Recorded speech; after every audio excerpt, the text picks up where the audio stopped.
¿Cómo así que ya soy positivo?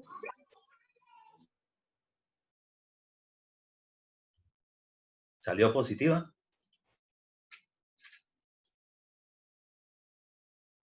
Qué peligro.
Oh, muchachos, ya que tocamos el tema de la cuestión de seguridad social para fiscales y todo eso, eh, ustedes tienen que dominar eso, es decir, ustedes van a tener que desarrollar algunas cosas específicas con ese tema. Yo mañana, después de las 2 de la tarde, les coloco el trabajo que tienen que hacer, donde obligatoriamente tienen que meter todo eso, ¿sí?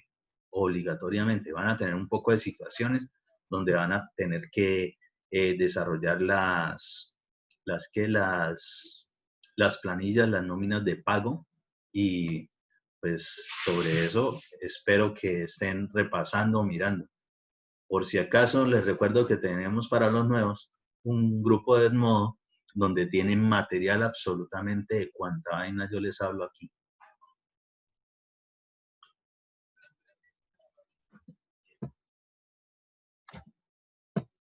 Bien, llegamos a otra de esas preguntas que les coloqué en el parcial, que era, ¿cuáles son las actas fijas? Es decir, que ustedes supieran de verdad, según el momento, qué tipo de actas son las que se presentan o qué pasa con eso.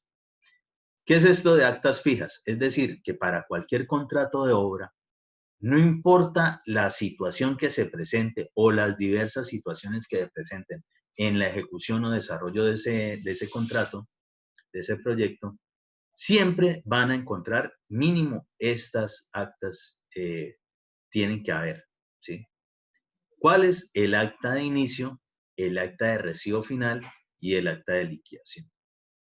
¿Sí? En todo proyecto de construcción de obras civiles fijo, estas tienen que estar. ¿Que pueden haber más? Claro que sí, pero mínimo tendrán que estar estas tres al final, es decir, cuando ya hayan terminado el contrato.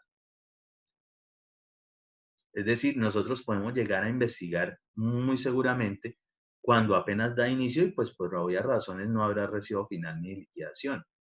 Pero justo después del recibo final, normalmente se hace rápidamente el acta de liquidación.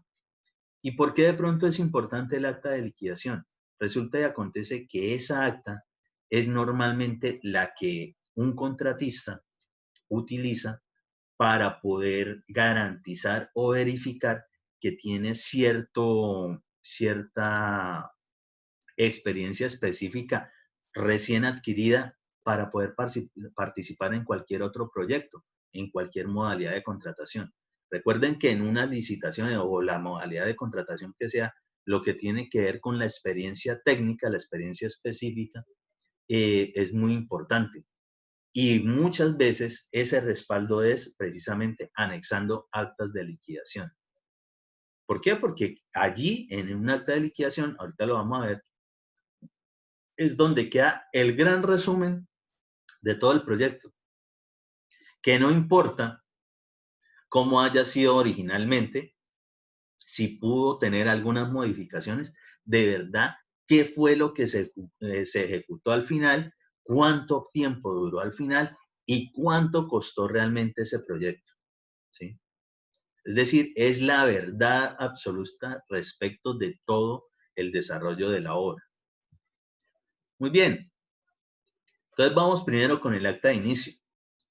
Entonces ya saben todo lo que tienen las actas, que fue lo que vimos ahorita en la lámina anterior. El acta de inicio, desde el día en que se suscribe, se pueden empezar a desarrollar las obras o desarrollo del objeto del contrato. Es decir, nosotros pudimos haber llegado hasta la parte de legalización del contrato, supongámoslo hoy viernes. Pero resulta y acontece que el acta de inicio lo firmamos hasta dentro de 8 días. Es decir, que en el transcurso de la semana nosotros no podíamos haber iniciado ninguna labor en el sitio del proyecto propiamente dicho. Para poder iniciar labores, obligatoriamente tiene que existir el acta de inicio. Es decir, se firma ese día y ese mismo día se empiezan labores, tal cual. Eso es como quien dice el permiso de que todo está correcto. Para poder desarrollar ese acta de inicio, todo el personal que pertenece al proyecto, que va a estar por lo menos ese día, tiene ya todo que estar vinculado al sistema de seguridad social. Y ojo, hago siempre referencia muy bien a eso. Una cosa es que los hayan inscrito y otra cosa es que aparezcan en el sistema. Normalmente dura 24 horas para que estas personas de verdad aparezcan en el sistema después de que son vinculadas a esa seguridad social. Entonces, si es el caso, ustedes ya saben que tendrán que iniciar unos 2 días antes de esas labores, ¿sí? Casi siempre eso toca desarrollarlo en la semana anterior a cuando uno tiene proyectado iniciar los trabajos. Si no, no puede. El primer día casi siempre se presenta algún accidente. Ojalá no, pero es común de que eso pase. Así como en esas situaciones que les coloqué, sí, esos accidentes pueden pasar el primer día perfectamente. Primero porque la gente todavía no está, digamos, no tiene metida el proyecto en la cabeza. De pronto muchos de esos, sobre todo los ayudantes, habrá gente que será la primera vez que va a trabajar en una obra. Entonces no tienen, digamos, referenciado el cuidado, el autocuidado que uno tiene que tener al estar caminando por un proyecto. Típico, la gente se enreda con los hilos de los replanteos. Es decir, no tienen en la mente que existe unos hilos, ¿sí? Unos cordeles que pasan por el replanteo y van caminando como si nada por cualquier lado. Eso es típico. Y se los digo porque también para los ingenieros novatos o los que no están acostumbrados a ir a las obras, casi siempre decaen por esa razón. Y el problema es que se caigan de pronto en alguna excavación o sobre algún elemento cortopunzante. Bien, ¿qué es lo otro? El acta de recibo final. Bueno, quiere decir, y como para que lo entiendan, el rango o el lapso que hay entre el inicio y el recibo final debe ser más o menos, si no ha existido alguna suspensión o una modificación del tiempo, debe ser el tiempo general que nos decía el contrato. Es decir, inicia tal día, finaliza tal día. Ese inicio tiene que corresponder con el del cronograma y ese recibo final debe corresponder con el día que se acaban las labores de construcción, ¿sí? Entonces, ocurre cuando al fin se ha desarrollado todo lo que fue contratado o lo que se pudo ejecutar respecto del objeto del contrato. Uy, ¿cómo así? O lo que se pudo. Muchas veces los objetos del contrato quedan ni siquiera a medias, sino incluso con menor porcentaje de ejecución. Razones por lo menos como las que nombró Jimena hace rato. Si se tienen unos muy mal desarrollados prediseños y demás, ¿sí? La parte de estudios previos, pues lo más lógico es que eso se revierta en algún momento, que se logre, que genere un problemita después. ¿Cuándo genera el problema? Ya cuando se está en la ejecución. Y no, resulta y acontece que el dinero definitivamente no va para hacer todo eso, sino apenas cierta parte, porque resulta y acontece que las cantidades las calcularon muy mal y eran mucho mayores. Si eso es así, pues el contrato se está ejecutando dentro del marco del objeto, pero pues el dinero solo alcanza hasta cierto punto. Hicieron la gestión los líderes allí, pero no consiguieron más dinero. Por lo tanto, no hubo contrato adicional en dinero. Es decir, que hasta ahí llegó. Entonces, ¿qué se hace? Bueno, se liquida, se verifica todo respecto de cuánto fue lo que ejecutó según las modificaciones que se hayan desarrollado. Si no hubo ningún problema de esos, pues quiere decir de que al final, pues más o menos deberá ser lo que estaba contratado originalmente. Y después del recibo final viene la liquidación. Y entonces cuando se puede realizar el balance general, tanto técnico como administrativo y financiero del proyecto. Ojo, el acta de liquidación por eso es tan importante. El dejar contratos ahí abiertos, es decir, que incluso le hayan hecho el recibo final sin la liquidación, eso no es bien visto por los entes de control. porque en la liquidación precisamente digamos, se desligan lo que tiene que ver la parte contratista de la parte contratante. ¿Sí? Ya hubo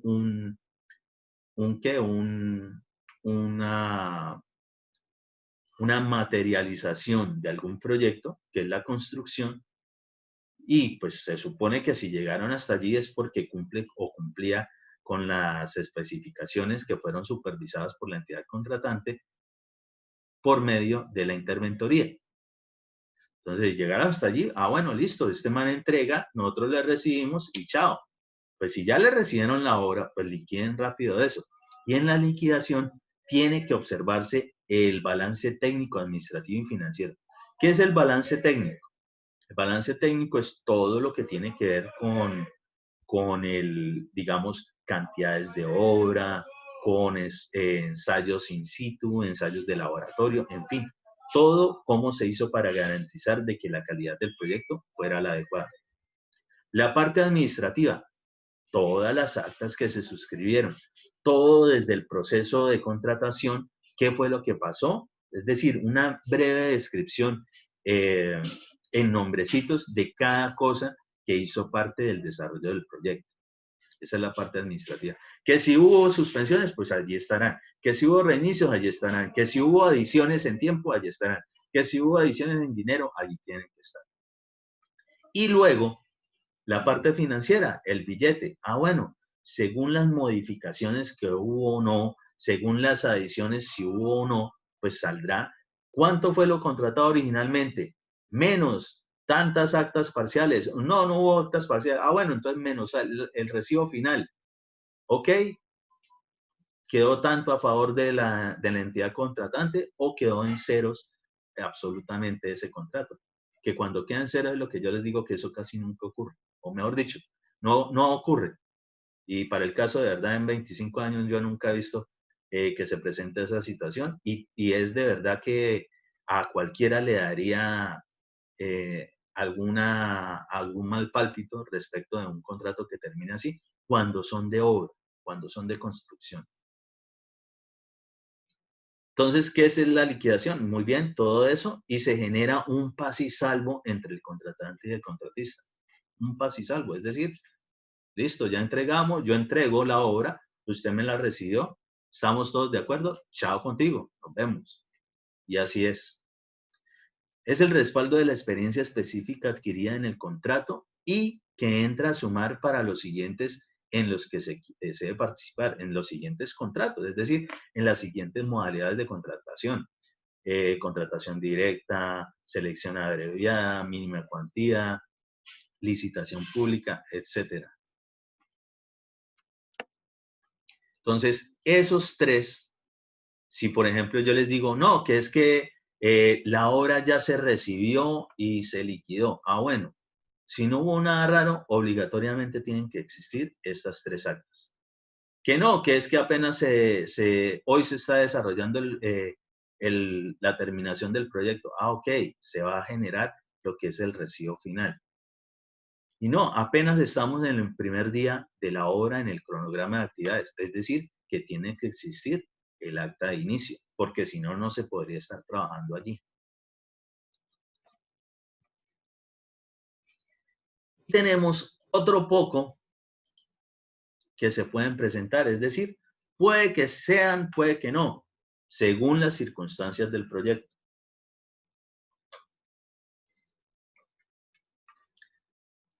Resulta y acontece que esta cuestión de las que se pueden presentar y no, en materia de actas, realmente es la gente que ha trabajado en eso la que entiende muy bien esa parte. ¿Cómo así? Digamos que aunque no es nada complicado, la gente tiende a enredarse con ese tipo de información. ¿Sí?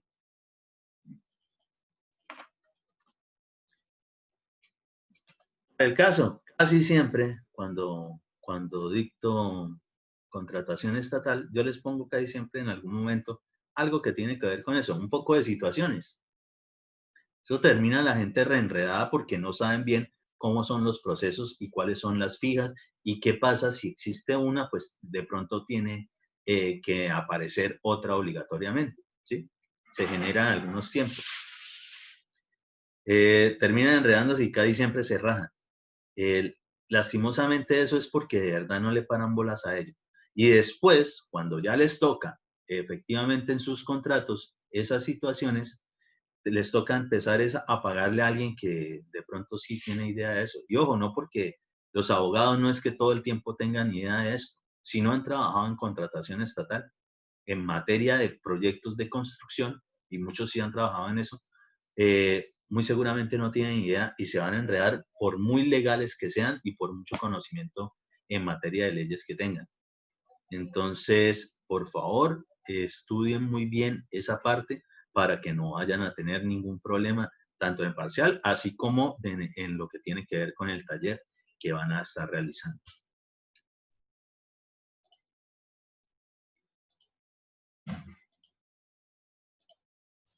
Muy bien. Entonces, según las entidades, estos nombrecitos a veces pueden variar. Tenemos uno que dice ítem no previstos. ¿Qué es un ítem no previstos? Como para entender a qué hace referencia. Es decir, que en lo contratado originalmente, alguna actividad no se tuvo en cuenta, es decir, no apareció dentro del presupuesto. Si no se tuvo en cuenta la actividad, pues no se tuvo en cuenta un cálculo de cantidades de obra. Por lo tanto, no se generó un precio unitario. Por tanto, no aparece ese costo inmerso dentro de lo que vale el contrato. Entonces, a veces es necesario, digamos, vincular ciertas actividades para poder dar cumplimiento al objeto contractual. Supongamos, como para que me entiendan, el contrato es de un bloque educativo, ¿sí? La típica. Y dentro de todas las actividades venía placa, venía mampostería, excavaciones, cimentación, acabados, instalaciones todas, pero resulta y acontece que no venía el ítem de columnas, en concreto reforzado, ni el primer piso, ni el segundo piso, ni nada. Muy bien, así salió el contrato, nadie se dio cuenta, se participó, se ganó, en fin. Pues al momento de iniciar el proyecto, esto sí es fundamental de un residente de obra, que tiene que coger la información de estudios previos, los planos, la información que se tiene de lo contratado y corroborar si eso está bien. Es de lo primero que uno tiene que hacer, así como lo tenían que hacer en el proyecto anterior del tallercito SO que les coloqué. Entonces, de ahí, de la información de los planos no dicen, estas son las actividades. Eso no nos lo dan. Puede ser que si se tiene un contrato y en las licitaciones públicas o en lo que aparece en SECOV o SECOV 2, normalmente tienen actividades y cantidades de obra, pero lastimosamente pueden estar mal o les pueden hacer falta, ¿sí? Entonces, cuando ya se va a iniciar el proyecto, es obligación tener muy clara esa parte. Entonces, uno coge y hace el barrido con los planos, sabe uno de qué es el proyecto, se sabe cuál es el objeto del contrato y empieza a determinar todas las actividades. Con las actividades, pues obviamente sus unidades de medida y pago, que más o menos están referenciadas en documentos oficiales como Construprecios o Construdata. Las entidades públicas casi siempre sacan sus proyectos de inversión para licitaciones y demás con las unidades con las cuales van a pagar esas actividades. Muy bien, entonces uno sobre eso tiene cierta referencia. Si no, pues ustedes se deben saber más o menos cómo son las unidades de medida y pago de cualquier actividad de construcción. Muy bien, supongamos que sí lo saben. Ok, empiezan a verificar y, claro, si aquí tenemos 5 pisos en este bloque educativo y no viene por ningún lado la actividad de columnas, entonces, ¿qué hacen? Director de obra o contratista, según sea el caso. jefes, aquí no aparece por ningún lado las columnas. Y entonces, nosotros no podemos hacer ninguna placa, ni ningún segundo piso, ni nada, si no tenemos columnas por lo menos desde el primer piso. Y pues, obvio, claro que sí. Entonces, pues toca empezar a sacar esas cantidades de obra ahora respecto de eso para poder pasar un oficio a interventoría, que en la interventoría junto con la entidad contratante se den cuenta de su error y aprueben esa vinculación de esto. Ojo, pues obviamente esto va a ser un costo que no estaba previsto originalmente. Si por alguna razón se sabe que no, aquí dinero no nos van a mandar más por lo menos en año y medio. Es decir, no va a haber de dónde sacar una adición en dinero, un contrato adicional. Si eso es así, si ya se tenía cuánto era lo que costaba y se sabe que esto hay que hacerlo y que tiene un costo adicional, pero no va a haber incursión de dinero, ¿qué creen que hay que hacer? ¿O qué pasaría ahí? Profe, ¿será que se podría hacer, digamos, priorizar, tomar actividades prioritarias, pues, sabiendo que si necesita hacer un segundo piso, pues obviamente las columnas y dejar, digamos, la plancha para el segundo piso y el Uy, no me la vuelva a siguiente? decir plancha, Diego. No, la placa, profe, la placa entre La piso. placa o losa, claro. Profe, entonces, Hagamos de cuenta que vamos a ser ingenieros y que vamos a empezar por lo menos a hablar correctamente desde el punto de vista técnico. ¿Sí? listo, ingeniero. Entonces, digamos, se dejaría solo la placa entre piso y el siguiente proceso constructivo, pues pararía ahí, pues porque no hay presupuesto, ¿no? Pero se prioriza. Profe, usted en contratación dijo que, digamos, si una ventana que costaba algo así, cosas así de acabados que se podían omitir si estaban pues en el presupuesto y para poderle darle prioridad, digamos, a las columnas. Ok, Algo así. más o menos lo que estaba diciendo también Diego. ¿Eso será correcto? ¿Yo dije eso?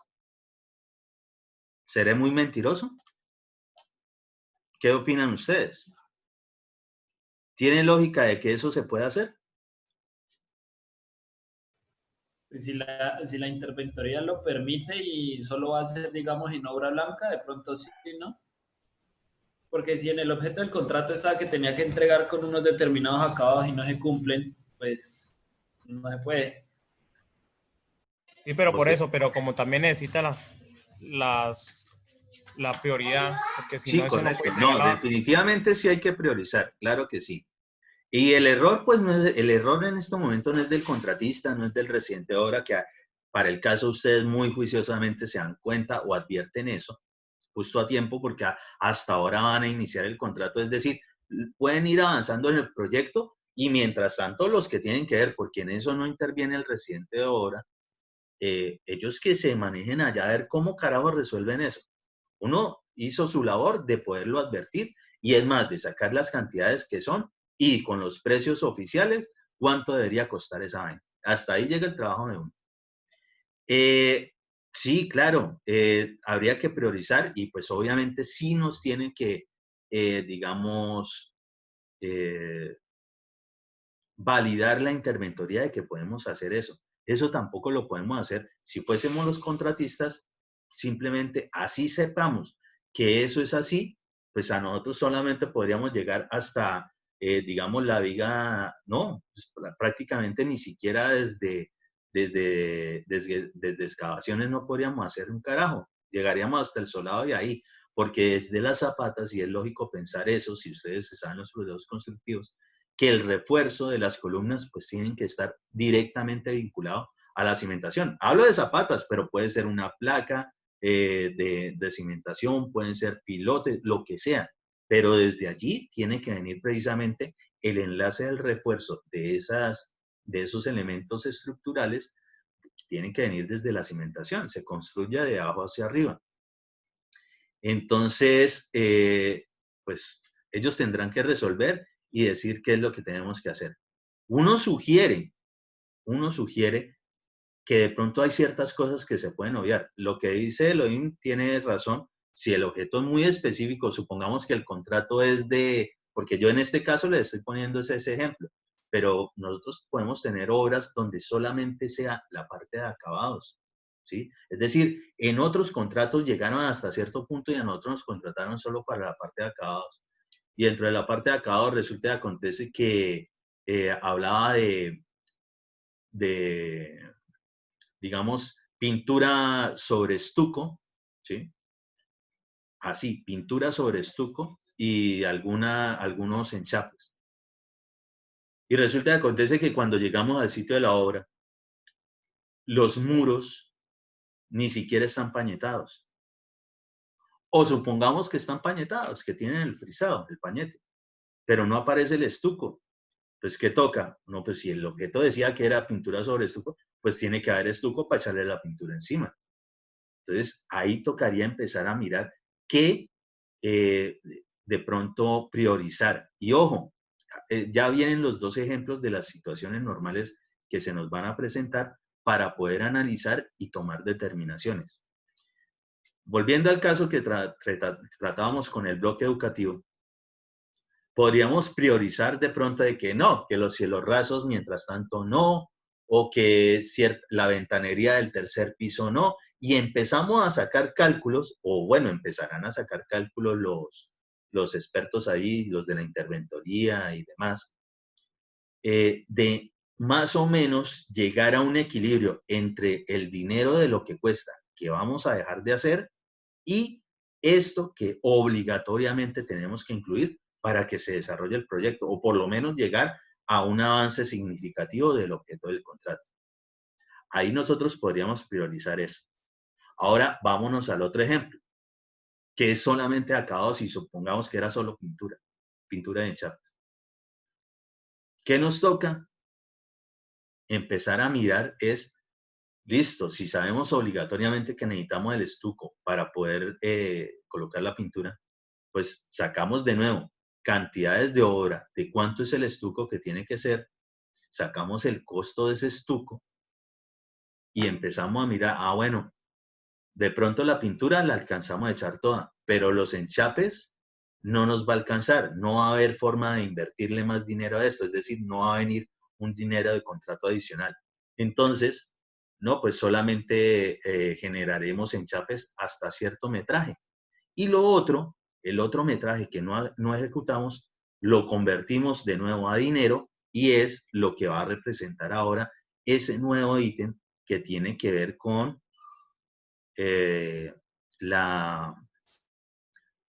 lo que tiene que ver con la cuestión del estuco.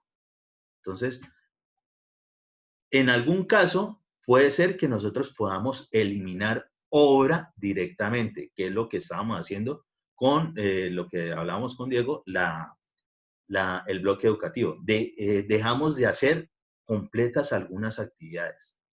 Y el otro caso, el que tratamos con Elohim, lo que dejamos de hacer son cantidades de obra. Es decir, si ejecutamos parte de esas actividades, pero dejamos de ejecutar cantidades de obra. Esas dos situaciones son normalmente a lo que nosotros nos exponemos. Y en algún momento incluso nos tocan las dos en el mismo proyecto. Es decir, dejamos de hacer algunas cosas, algunas actividades completamente, pero adicional, no alcanza todavía el dinero. Bueno, entonces de los otros empecemos a mirar qué podemos dejar de hacer de obra que no sea digamos, tan crítico al momento de ejecutar el proyecto o de darlo a entrega. Entonces, esas son las situaciones que nos pueden presentar. Generar eliminación de obra total, es decir, eliminar cantidades de obra y ese dinero convertirlo en las nuevas actividades, es decir, en los nuevos ítems que no se tuvieron en cuenta, ítems no previstos, o si definitivamente no hay mucho de dónde escoger, empezar a restringir cantidades de obra, es decir, no ejecutar todas las cantidades de obra que vienen contratadas y ese dinero convertirlo al ítem no previsto que es necesario obligatoriamente. ¿Sí? Eso ustedes sí tienen que estar en la capacidad de poderlo determinar. por lo menos ustedes lo van a decir. Si son los contratistas, uno de entrada, uno tiene que, aquí definitivamente es esto y esto y esto. Pues obviamente lo que menos afecte las ganancias. Pero tampoco uno se puede de una vez, no, voy a dejar de hacer entonces, digamos, los antepisos, o voy a dejar de meterle instalaciones hidráulicas y sanitarias. Pues obviamente no, o las instalaciones eléctricas, no. Hay cosas que se pueden y otras cosas que definitivamente no. Y esos dos casos que colocamos es suponiendo que no hubo la forma de vincular recursos como un contrato adicional. Si hay un contrato adicional, pues, bueno, todo lo otro lo ejecutamos como es y esto que no estuvo previsto, pues ya sabemos el costo, bueno, pues que nos lo metan como un contrato adicional. Pero muchas veces no se puede hacer eso. Entonces, toca recurrir a esas dos situaciones que acabamos de tratar. ¿Se entiende eso? Esas son cuestiones que ustedes van a tener que hacer en sus ejercicios. Pero en concepto, entienden a qué me refiero con hacer esos cambios de que en algún momento las actividades que tienen cierto precio, de pronto algunas dejamos de hacerlas totalmente, es decir, las eliminamos. Y en otro caso, lo que hacemos es, digamos, dejar de ejecutar todas las cantidades de obra. Supongamos, eran 150 metros cuadrados de enchape. En costos, no, solamente alcanzamos a hacer 100, es decir, 50 metros cuadrados ya no vamos a realizar y los convertimos en ese dinero a la obra de los ítems no previstos que obligatoriamente sí nos toca desarrollar. ¿Se entiende eso? Sí, profe. Profe, una pregunta, y en un caso excepcional donde no se permita, digamos, dejar algunas actividades inconclusas o omitir algunas actividades y tampoco se realice el ingreso de nuevos recursos, ¿qué otra cosa se podría hacer en caso de que ninguna de las dos opciones se pueda? Demandar a la entidad contratante. Porque el Estado no puede enriquecerse a costa de sus contratistas, es decir, se estaría desequilibrando la ecuación contractual. Por ejemplo, volvamos al caso del bloque educativo. Pues nosotros, ¿cómo vamos a hacer para montar una placa? ¿A quién vamos a contratar? ¿Muchos drones? Contrataremos drones para que nos mantengan la placa ahí elevada todo el tiempo sin necesidad de columnas del primer piso. No se puede. Entonces, por mucho que sean, digamos, se las tiren de artistas los de la entidad contratante, pues a ellos sean a los que les va a llegar precisamente cualquier ente de control. Entonces, uno como contratista, y si por ejemplo el contratista no tiene ni idea de eso, ustedes sí lo van a saber, ustedes lo saben, ustedes como residentes de obra, le sugieren de una vez a su director de obra y a su contratista, a sus jefes, no, tenemos entes de control, Contraloría, Procuraduría, Fiscalía.